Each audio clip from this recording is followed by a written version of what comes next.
La entrevista cara a cara. Zona 3 Noticias.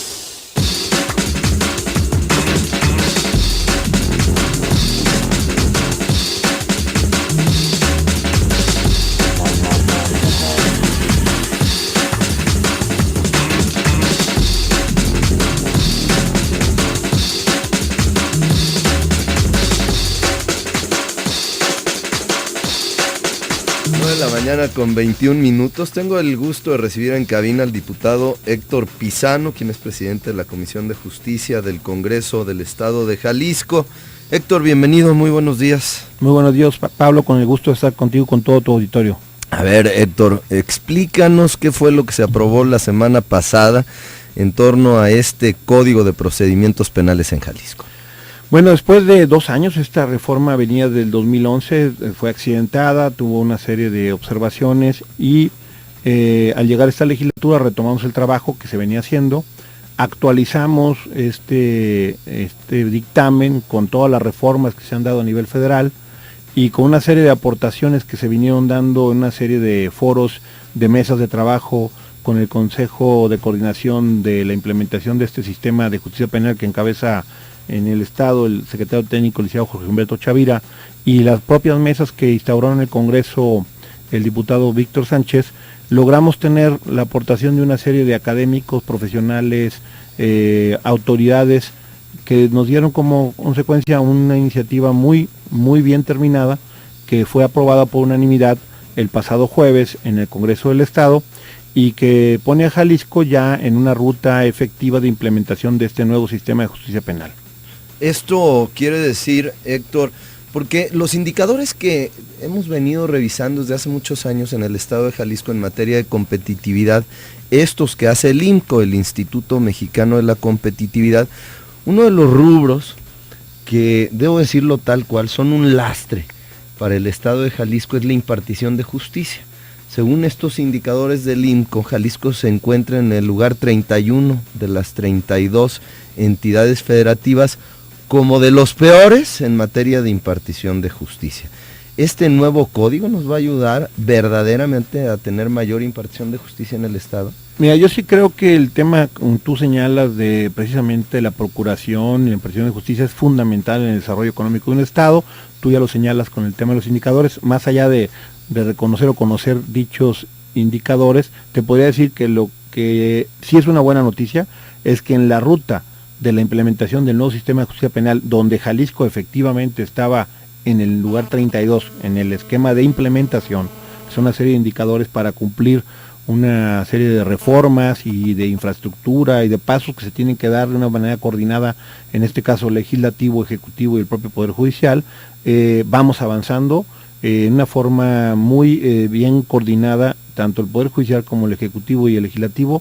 Sacamos adelante este código para efecto de empezar en una ruta que debe de acortar los tiempos, toda vez que cuando se tenía planteado desde el 2008 que en el 2016 debe estar debidamente terminado todo este proceso de implementación, Jalisco podremos decir que tendrá que hacer en 1 año lo que tenía que haber hecho en 5 o 6. ¿Por qué? Porque lo que dejamos de hacer, hoy tenemos que recuperar el tiempo, ya vamos en la ruta correcta, sacamos adelante este Código de Procedimientos Penales para el Estado de Jalisco, sacamos adelante la Ley de Ejecución de Penas, tenemos la de Justicia Alternativa, estamos trabajando en la Ley de Atención a Víctimas y estaremos trabajando en los próximos días en la reforma a 3 leyes orgánicas que son la del Poder Judicial, la de la Procuraduría Social y la de la propia Fiscalía, para hacer ciertas adecuaciones que se requieren en el tema que nos ha señalado CETEC, para tener esta implementación, salir de este cuadrante en el que nos encontrábamos, que es de los últimos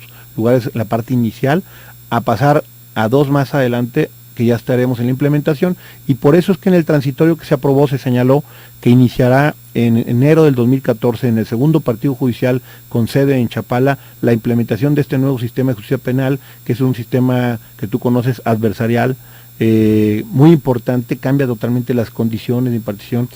Con ello tendremos menores tiempos para que se lleven a cabo los procesos, tendremos la cercanía del juez en todas las etapas de este proceso. Pondremos en el centro, de acuerdo a esta reforma, la atención y vigilancia del cumplimiento de los derechos humanos, así como de la atención de los derechos de la víctima y sobre todo algo fundamental que es la reparación del daño. Héctor, me gustaría en términos, digamos, no de abogados, sino del ciudadano común y corriente, saber en qué le beneficia esta aprobación de este código penal en el estado de Jalisco. Ahora, ¿qué beneficios tendrá el jalisciense en materia de impartición de justicia, así en cuestiones prácticas y sencillas? Código de procedimientos, hay que decirlo, el que aprobamos fue el Código de Procedimientos Penales. Código de procedimientos. ¿Cómo se lleva el proceso? Bueno, primero pasamos a esta etapa, insisto, donde actualmente un proceso te puede llevar hasta 4 años. Es un tema muy, muy delicado y lamentable en la impartición de justicia penal. Con este nuevo código lo que se busca es que posiblemente sean procedimientos de 3 a 6 meses. Se pueden instaurar.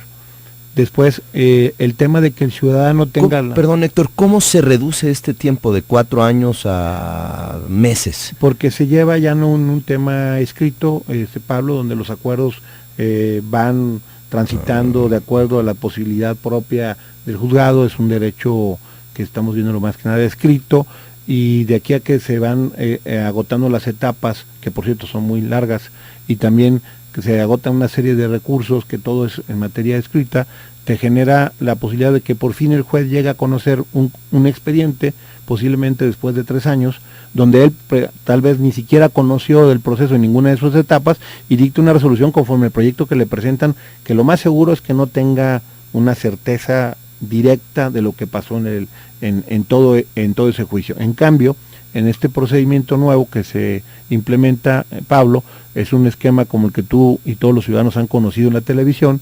Los juicios son presenciales, están orales, las partes enfrente. Tipo los juicios americanos que vemos en las Lo único que no vas a ver películas es el famoso jurado al lado, porque ese sistema es el denominado puro, donde tienes un jurado popular, donde se insaculan de entre la sociedad quienes determinarán conforme a algunas bases. No, aquí en México es mixto, porque el juzgador, el especialista en derecho, es el que va a determinar. ¿A qué le llamas mixto, Héctor? Mixto porque es precisamente este procedimiento como el que tú conoces, que hablas de Estados Unidos, pero lo único que no tiene es el jurado popular.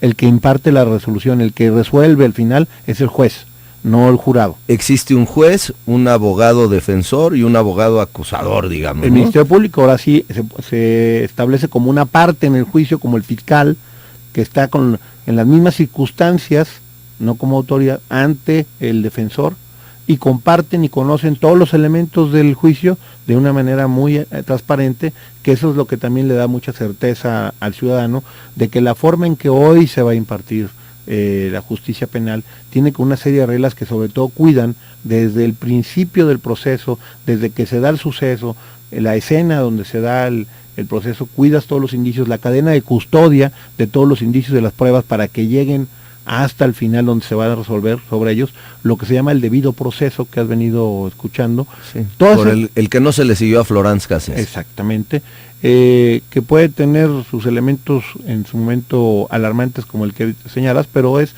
también el que no se cumplan las partes de un proceso en la forma debida, trae una consecuencia. Entonces hoy lo que se hace con este proceso es cuidar precisamente que todas las etapas estén debidamente estructuradas, que el juez esté presente en las diligencias, en la declaración de los testigos. Que escucha la parte acusadora, que escuche también a la persona en su defensa y demás, y el juez pueda tener, digamos, un criterio mucho más directo de los hechos que acontecieron. Así es, y sobre todo, primero, de la cercanía y la inmediatez, la rapidez que tiene esto, porque al conocer todos los elementos en las audiencias que se llevan a cabo, obviamente los procesos son mucho más ágiles, mucho más rápidos, y por ello es que en esa parte avanzamos, pero lo más importante, la certeza del proceso le da una garantía tanto a la sociedad como al ciudadano o al que pueda ser procesado de que se cuidarán precisamente todos estos fundamentos del derecho que antes, pues, tal vez en el derecho escrito no podían ser vigilados de una forma efectiva y transparente, porque aquí pueden estar los ciudadanos presentes en las audiencias. ¿A todo mundo puede entrar a la audiencia de cualquier juicio? En las audiencias tienes un lugar para que la gente esté presenciando, es precisamente esta transparencia, se graban las audiencias, te da una gran transparencia para evitar que se generen actos que en su momento se han señalado de corrupción. ¿A partir de cuándo, Héctor? Enero. Empezamos Empezamos en Chapala con delitos menores.